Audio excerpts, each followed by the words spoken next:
Twagitegura cyane gose nkuko mwe kumurabibona urabona ko ishaka ari ryinshi. Urukino ruzoba rukomeye ruzoba rutangura muri ligue ya Viva Basketball League. Twe turuteguye neza.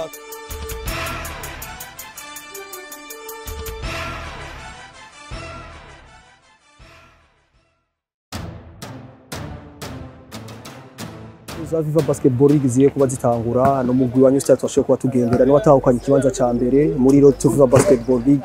Umuhereza aragira icyo atubwiye na cyane cyane yuko ari umwe mu migwi uvuga yuko dushobora kwitega muri amahirwe agiye kubatangura.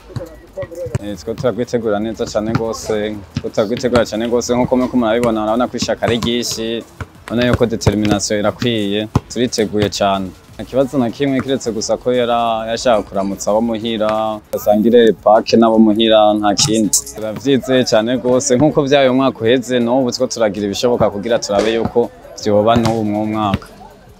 Mu mugwi w'urunani naho bariko baritegura bidasanzwe. Umumenyereza aho Kagabo aratubwira imyitegura higeze n'ingene babona urukino rwo ku munsi wa Mungu ruzobahuza n'umugwi wa New Star.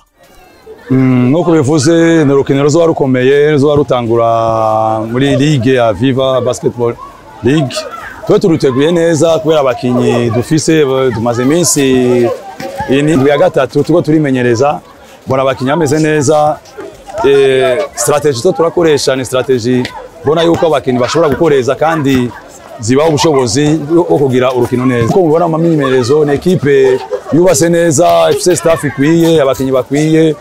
Nijeje yuko urukino kwa Mungu ruzoba urukino rwiza rw'isuku kugira ngo itsinzi ya mbere tushoye kwironga muri iyi ligue. Bose bariteguye ku mpande zose. Twitega umukinya adasanzwe ku ruhande rw'urunani n'ijimbere Gibera. Mugiye ku rundi ruhande rwa New Star ni Etienne Kazungu akora ibidasanzwe. Isango ni ku munsi wa Mungu igihe cy'isaha 8.